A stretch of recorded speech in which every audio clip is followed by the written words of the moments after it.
Knowing what we truly want isn't something that is necessarily difficult, but it does take intentionality. So today I'm going to give you a process that I've used a lot of last year to figure out what I really wanted. And it's going to take you less than 30 minutes a day. And it's going to get you some results fast. So to catch you up to where I'm at, about 15 years or so in my life, I was not intentional about anything I wanted. I didn't think about what I wanted. I mostly just thought about what everybody needed from me. And this came in the form of my family. So it was just constantly like, where am I going to get the next bit of money? Things like that. Like that's all I ever thought about. And I never took time to really think about what it is that I wanted out of my own life, which ended up creating a life that felt like it wasn't what I wanted at all. And so I don't want that for you. And maybe you can relate with how that feels, what it's like to live that way. And maybe you're even just realizing it now as I say it. But either way, I'm going to give you some steps now that you can take. They're not hard to do, but you need to just do them consistently, and you will see your life begin to change really quickly. Just hoping to hope is not going to get us anywhere. We have to see what we really want and then take steps toward that. But a lot of times we haven't even thought about what we really want. So also knowing what we don't want is not very helpful. I think it's pretty easy for most of us to figure out what we don't want.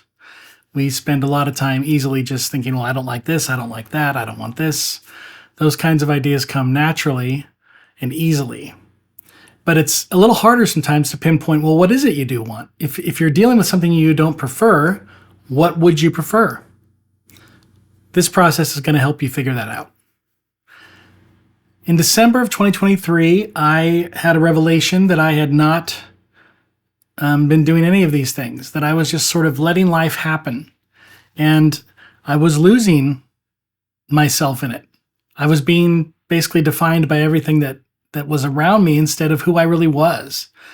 And so I started doing this the end of the year 2023, and I kept up this exact process for about 4 months. It's pretty simple to do, but it was the consistency of doing it that really helped me crystallize what it is I wanted my life to look like. This isn't the only way, but it is a way. And that's good news for you who possibly have not done it ever at all. So here's what I want you to do. I'm a night owl by nature.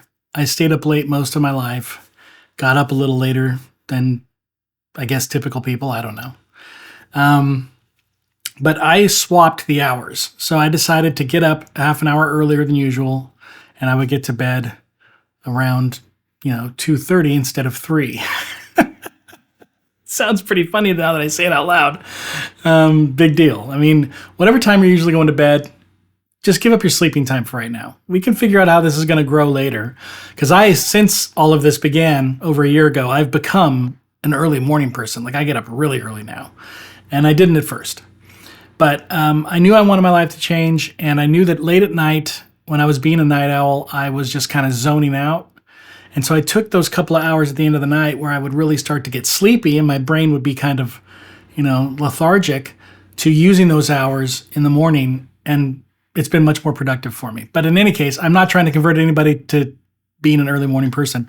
However, you're going to have to probably get up half an hour earlier if you're going to continue with the same days you've been having. So here's what I want you to do. When you get up, go ahead and get your coffee if you want or whatever. But before you really get going, before you get in the shower and start getting prepared to leave and all that stuff that we do, take this 30 minutes. It'll probably be even less than 30 minutes, honestly. But the first thing I want you to do is I want you to sit down and just be in the quiet for 10 minutes. Now, if you don't like the word meditation, that's fine. It's not some kind of mystical thing that we're going for here. We're just trying to calm our mind. If it helps to not get on your phone right when you get up and you have that discipline, that would probably help too. There's so many things that call out to us, even if there's no one else awake in the house, that get our brains going. And you want your brain to remain as calm as possible. So take that 10 minutes. If you've never meditated before, I would suggest doing what I did, which was you just take 10 minutes and you focus on breathing. That's all you have to do. It's the reason that we focus on breathing is because breathing is what happens automatically, first of all. It happens without us thinking about it. And it keeps us anchored into the moment. We're not thinking about what's going to happen that day. We're not thinking about what happened in the past. We're just sitting there with the breaths that automatically happen, and we're occupying our mind with that, which to our mind is a very easy thing to do because it's doing it automatically all the time, even while we're doing other things. So as thoughts come in this 10 minutes, set a timer on your phone and just take the 10 minutes. You can close your eyes if you want. I like to. And you just focus on your breathing. When a thought comes, you just don't judge the thought, just dismiss the thought. Just see it, let it go. See it, let it go. Now, at first, your brain is probably going to be really, really on fire. Like it's going to throw a ton of thoughts at you, for those of you who've never done this before. But after you do this a little while, it will begin to get easier for you. There won't be so many thoughts that are crowding your mind. Another thing is, when I first started doing this regularly, my body, your body is basically just in a habit. It's just doing what it's used to doing all the time. That's typically how our lives operate, how our bodies operate in our lives. And so it's going to want to make you get up and do something, because usually when you get up and do something, like whatever it is that you go do. And so with me, it was just itchy. I just got super itchy. Every time I sat down to meditate, it would just make me, I'd be like, oh yeah, like just a ton. If you have to scratch, go ahead and scratch here and there. But try to tell your body, no, we're not doing what you want to do. We're doing what I want to do. And what I want to do right now is remain still. Just sit, remain still, let those thoughts come, let them go. Don't make a judgment about them. Don't get caught up in them. Don't allow all those itches all over your body or whatever your body does trying to get you to move. Don't let those overtake you. You tame the animal, basically. You tell the body and the mind what they're going to do. Because we're in control of those things if we decide to be, right? That's the key to all of this. So once you begin to do that regularly, it'll get easier.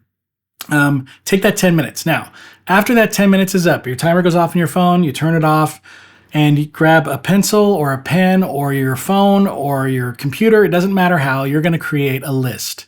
You're going to create a list of everything that you're thankful for. You're going to do this for like 2 or 3 minutes. Over time, this list will change a little bit. It'll obviously mostly be the same. What this does is, what it did for me was something that I didn't expect it to do. I was just trying to be more grateful. But one thing it really did for me was it helped me get a hold of what was important to me that I didn't want to change, right? Like, for instance, I love my family, and I would never give up my family to achieve something that I'm putting my mind to. And so it helped keep in my mind, these are the things that I love about my life that I want to remain the same. And some of you may be saying, oh, well, I don't have a lot to be thankful for. Well, listen, if you can sit down and you can meditate and you're in a safe enough place to do so, you're not in a burning house, you're not in a car accident, you're not, in an emergency situation or something, right? That in itself is enough to be thankful for. I'm thankful that I can take this time to just sit in the quiet and to really put my mind to myself, get in touch with my own heart, right? Like that's, in and of itself, that's enough to be thankful for. So really let those things come, write them down, type them out, whatever. After you've gotten your list of the things that you're thankful for, I want you to take a few minutes to make another list that lists out all of the things that you want to change or things that you want to achieve, places you want to go to in yourself to become this certain way. Or, for me, the big hot buttons for me were I want to be a better husband.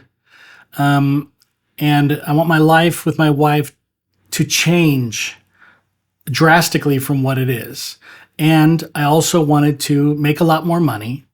And I wanted to do it doing something I believe in and love, something that is uniquely me.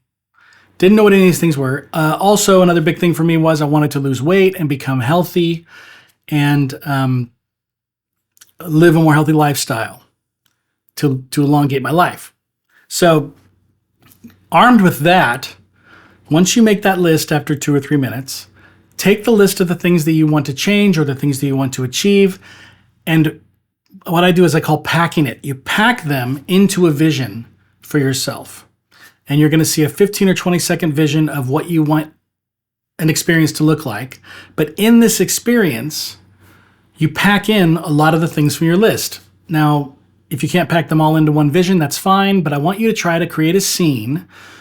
To illustrate this, I'll explain to you what my scene was. So in the 15 to 20-second scene that I first began to visualize in my mind, it covered being more healthy, eating right, working out regularly, having investments for investing into my retirement fund for me and my wife, being ahead on bills, all my kids' needs being taken care of financially, us driving newer cars.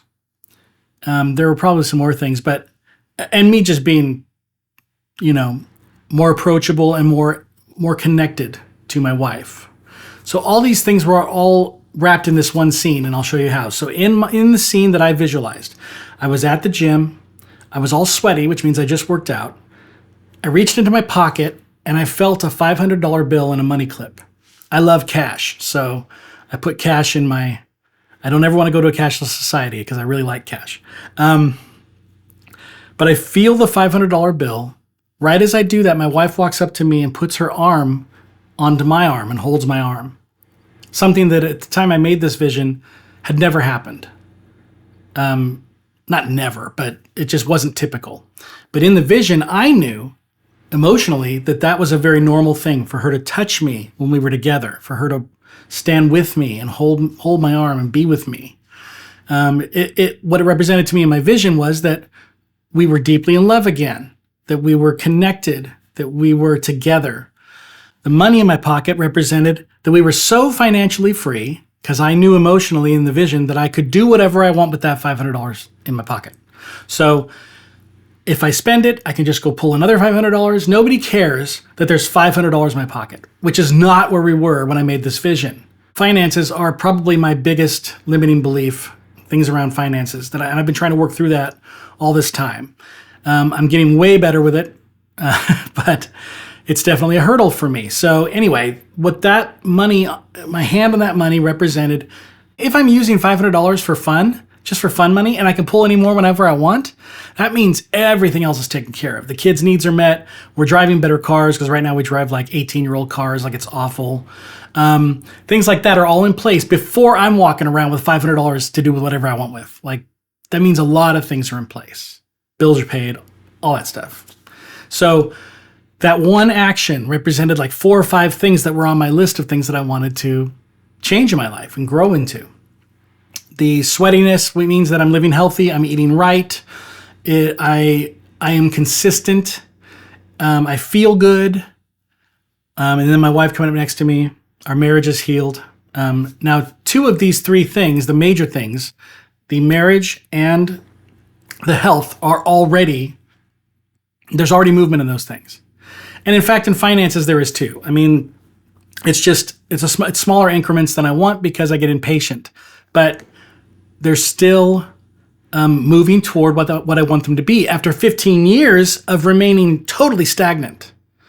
Some amazing things have happened in this last year, 2024, and will continue because I'm being intentional. You see, all I'm trying to do is help you get your mind to a place where you can really listen to what's inside of you and then take steps toward that. That's what this is about. So after you've got the scene you're going to create, you might even want to write out what the scene is or type it out or whatever. Then play that over and over in your mind for a couple minutes. Inform your subconscious of what that experience is. And what's interesting is that scene has already happened now, minus the $500 in my pocket. I have been sweaty, worked out hard, been eating right, knew that I was. I've been to the gym multiple times that week, and my wife walked up to me and grabbed my arm and stood next to me. Because our marriage has been healed, we are growing closer all the time, and I am now eating healthy and working out. So a lot of that stuff in my vision from the beginning of 2024 has already changed and is still changing and growing in the way that I want. And that's what this intentionality is for. So after you've got your vision, then I want you to once again write down, either in a list form or a descriptive paragraph, something like that, who you'd have to become to be this person. And make it more about who you are socially and emotionally and how you interact with life. At least that helped me a lot. Don't think of it so much as I work out 3 times a week. I don't eat more than how many calories a day. Like, that's not as helpful as I am more approachable with my kids and my wife.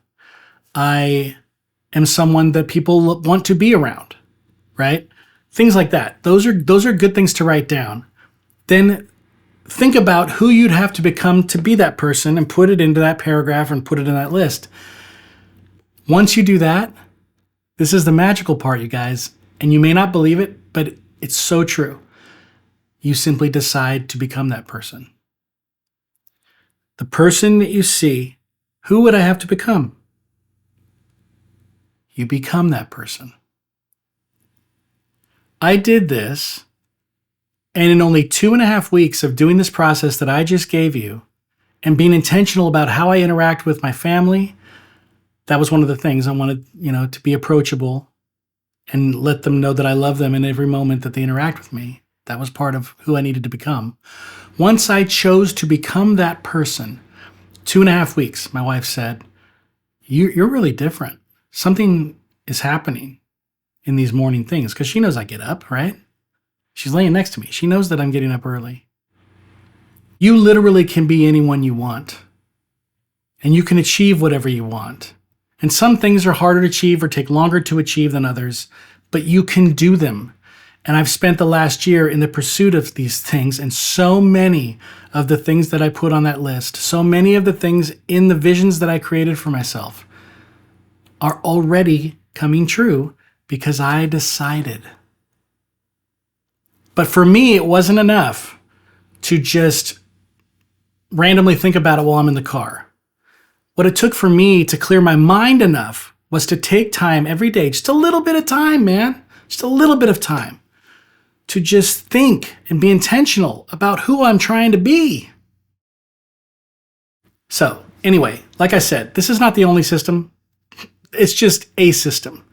And I hope it works for you like it did for me. It is creating real change in my life. And if you get inspired as you begin to do this, and you want to change the process in some way, change it. For me, I started meditating longer. It feels really good to meditate. So I started just making it longer. But this stuff will come more naturally and you'll find your own way. But it does take intentionality, guys. So be intentional. Be intentional and become everything that you truly want to be. I hope this has helped you out. If you want to take inspired action toward your goals, toward becoming the person you want to be, changing your life the way you want it to be, that's a whole different issue, and it can be confusing for people. So I've already made a video about that, how to tell what is just action and what is inspired action. Go ahead and click on the video there to explore that and try to figure out, how can I take inspired action toward this? It's not as complicated as people make it. Love you guys. Thanks for watching.